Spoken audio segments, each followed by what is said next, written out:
Hai, selamat pagi anak-anak di rumah. Apa kabarnya kalian hari ini? Hari ini kita akan belajar tematik tema 6 subtema 3 pembelajaran 1 sampai 3. Simak baik-baik video ini ya. Siapkan peralatan kalian, buku dan alat tulis.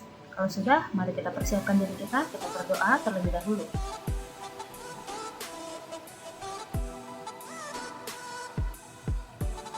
Baiklah, kalau sudah selesai berdoa dan siap belajar, mari kita mulai pembelajaran kita hari ini.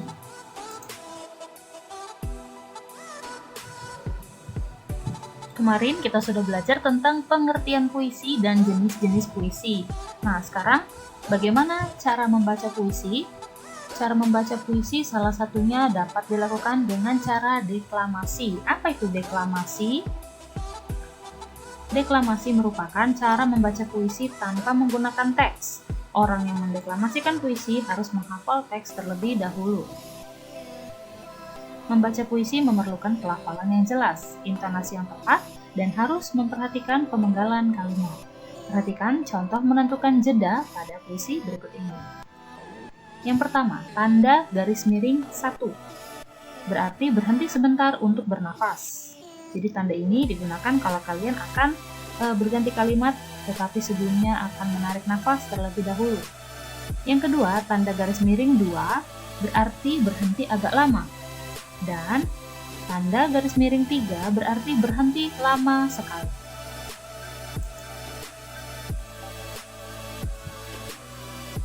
Selain menghafal baris demi baris, kalian harus memahami makna puisi tersebut. Salah satu cara untuk membedakan makna puisi adalah dengan cara memberikan tekanan pada saat mendeklamasikannya. Pemberian tekanan pada baris puisi biasanya menggunakan tanda centang atau checklist. Perhatikan tanda centang berikut ini. Tanda centang yang pertama, yang satu tanda menyimbolkan tekanan kata pendek sekali. Yang kedua, tanda centang 2 kali menyimbolkan tekanan kata agak pendek. Dan yang ketiga, tekanan centang ada 3 simbol menyimbolkan tekanan agak panjang.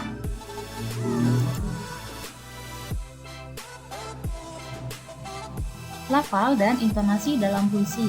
Dalam membaca puisi juga harus kita perhatikan lafal dan intonasinya. Apa itu lafal?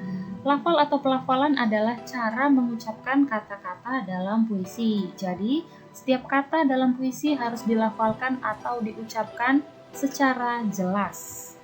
Sedangkan intonasi adalah perubahan nada seperti nada naik, turun, dan tinggi rendahnya suara. Intonasi membaca puisi harus disesuaikan dengan isi puisi yang dibacakan.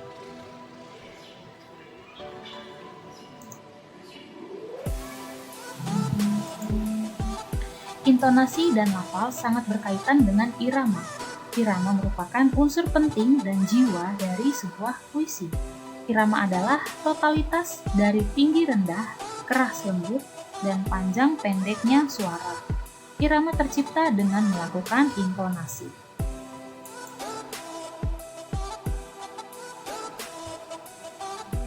Kita bisa memberikan tanda intonasi pada puisi kalau kita sedang membaca puisi supaya kita tidak lupa kapan kita harus menaikkan nada atau menurunkan nada.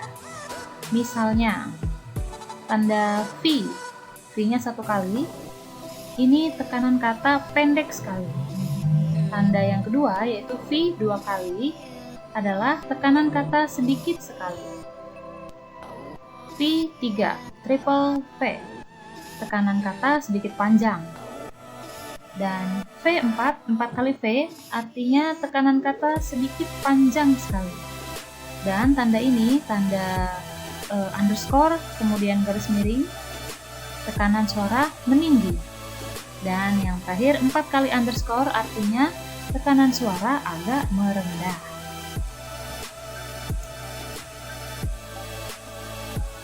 Sekarang mari kita beralih ke ilmu pengetahuan alam atau IPA tentang pentingnya pelestarian sumber daya alam.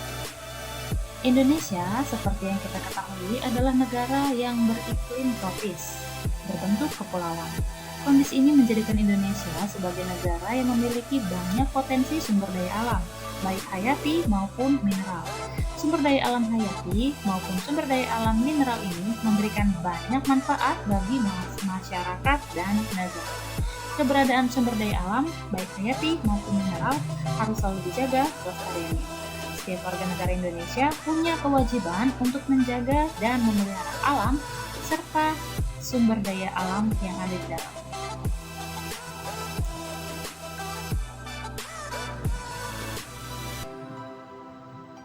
Yang pertama, pentingnya tentang pelestarian tanah. Upaya untuk menjaga kelestarian tanah di antaranya menjaga kesuburan tanah dengan pemupukan, membuat sengkedan untuk mencegah pengikisan tanah, menanam pohon-pohon di tanah atau lahan yang kosong, dan mencegah terjadinya polusi tanah.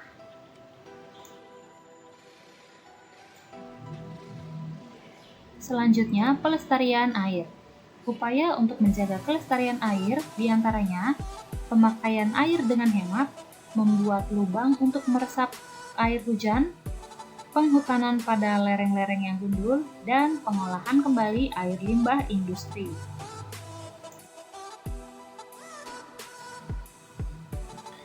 Yang ketiga, pelestarian hutan. Upaya pelestarian hutan yang dapat dilakukan yaitu penebangan memilih pohon yang tua atau tebang pilih. Jadi, pohon-pohon yang ada di hutan, jika usianya sudah tua, bisa ditebang, kemudian bisa ditanami dengan pohon baru. Yang kedua, menanam kembali pada bekas tebangan atau reboisasi. Jelas ya, supaya hutan tidak gundul. Dan yang ketiga, mencegah penebangan liar dan pembakaran hutan.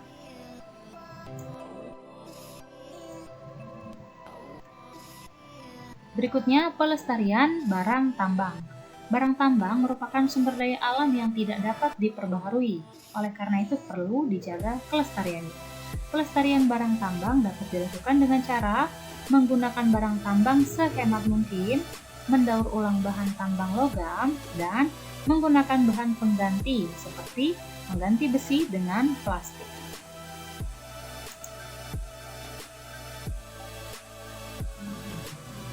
Kalau tadi kita sudah membahas pelestarian hutan, air, tanah, dan bahan tambang, sekarang kita masuk ke pelestarian makhluk hidup. Keanekaragaman makhluk hidup telah memberikan manfaat bagi kehidupan manusia dan makhluk lainnya. Oleh karena itu, kita harus berusaha dan bertindak untuk memelihara, mengembangkan, dan menjaga kelestarian makhluk hidup sebagai sumber daya alam hayati.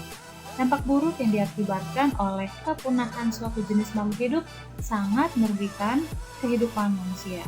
Di Indonesia ada banyak jenis hewan dan tumbuhan asli Indonesia yang berada di ambang kepunahan. Artinya, hewan atau tumbuhan itu hampir musnah, hampir punah karena tidak dijaga kelestariannya.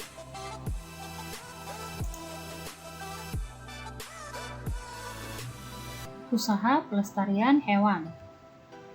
Yang pertama yang bisa kita lakukan adalah menangkar hewan langka dengan cara mengisolasi hewan tersebut, yaitu dengan membuat penangkaran. Yang kedua, mengambil telur-telur hewan langka untuk membantu menetaskan. Yang ketiga, memindahkan hewan langka ke tempat yang lebih sesuai, jika memang tempat tinggal hewan tersebut sudah rusak atau sudah tidak bisa ditinggali. Yang keempat, membuat undang-undang perburuan supaya tidak ada lagi perburuan liar. Dan yang kelima, menindak tegas para pelanggar dengan memberikan sanksi berupa hukuman yang sesuai.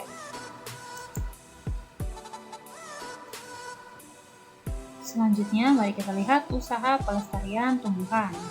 Di antaranya bisa menggunakan kebun koleksi. Tetapi kebun ini biasanya hanya untuk mempertahankan tumbuhan bibit unggul. Yang kedua, kebun plasma nutfah merupakan perkembangan dari kebun koleksi. Dan yang ketiga, kebun botani. Kita sudah pernah lihat ya contohnya didirikan pada tahun 1817 yang terkenal dengan nama Kebun Raya Bogor. Siapa di sini yang pernah ke Kebun Raya Bogor?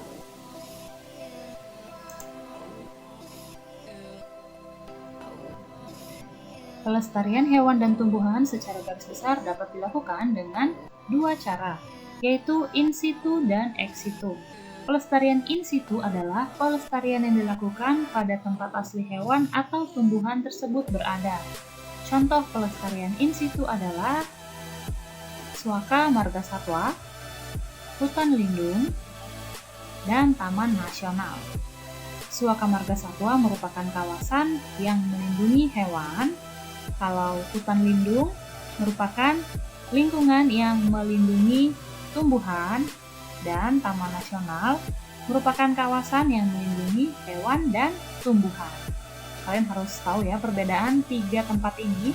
Suaka Marga Satwa khusus hewan, hutan lindung khusus tumbuhan, dan taman nasional adalah gabungan keduanya, yaitu hewan dan tumbuhan.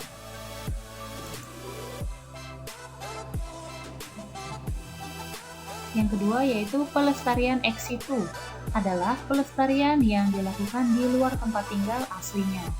Hal ini dilakukan karena hewan dan tumbuhan kehilangan tempat tinggal aslinya. Contoh pelestarian ex situ antara lain kebun botani, taman safari, kebun binatang, dan penangkaran. Apa tujuan dilakukan pelestarian ex situ? Yang pertama, menjaga keseimbangan ekosistem. Yang kedua, melestarikan keanekaragaman hayati. Yang ketiga, memenuhi kebutuhan masyarakat. Yang keempat, menciptakan lingkungan yang nyaman dan mengurangi pencemaran udara. Dan yang kelima, pastinya dapat dimanfaatkan sebagai tempat hiburan atau wisata.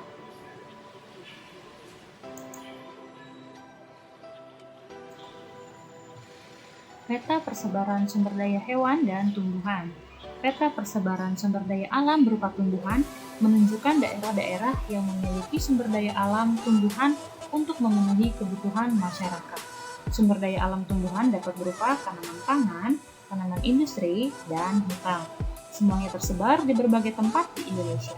Persebarannya terdapat di laut, sungai, hutan, gunung, dataran rendah, dan dataran tinggi.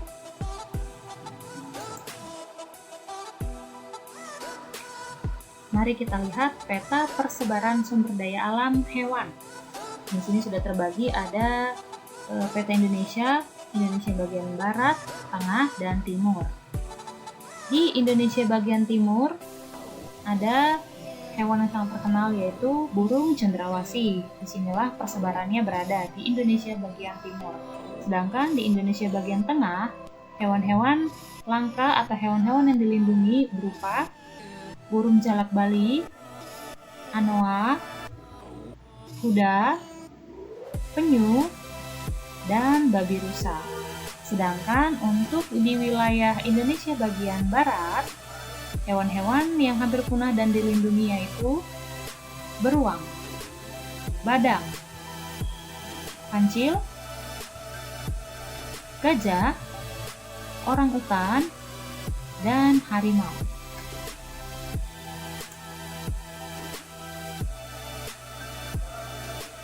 Tanaman pangan dapat berupa padi, palawija, sayur-sayuran, dan buah-buahan. Tanaman padi terdapat di seluruh Sumatera, Jawa, Bali, dan Sulawesi. Palawija terdapat di sebagian besar wilayah Indonesia. Sedangkan sayuran dan buah-buahan terdapat di dataran tinggi seperti Lembang, Cipanas di Jawa Barat, Batu di Jawa Timur, dan dataran tinggi Karo di Sumatera Utara.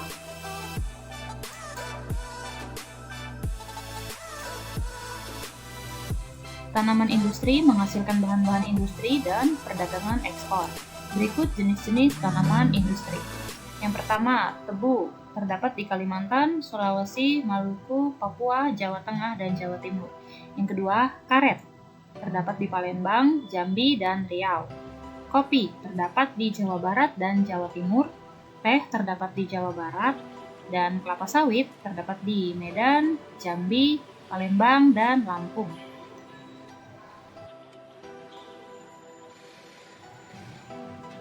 Hutan di Indonesia ada yang terdiri atas satu jenis tanaman atau yang disebut dengan homogen, dan ada yang terdiri atas bermacam-macam tanaman atau yang disebut dengan heterogen. Adapun hutan diperlukan untuk mencegah banjir, mencegah tanah longsor, menyimpan cadangan air, dan perlindungan bagi hewan liar.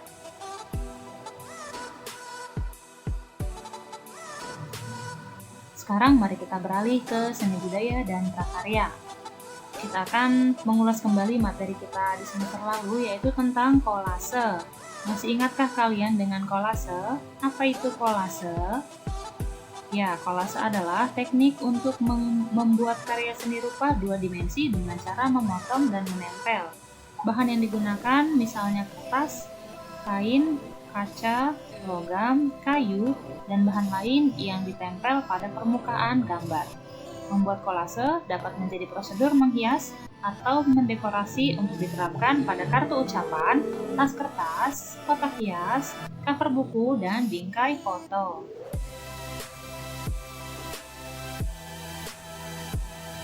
Oke, selesai sudah pembelajaran materi kita hari ini. Terima kasih atas perhatian kalian. Tetap semangat belajar ya, jaga kesehatan, jaga kebersihan. Sampai bertemu di pertemuan pembelajaran selanjutnya. Bye-bye.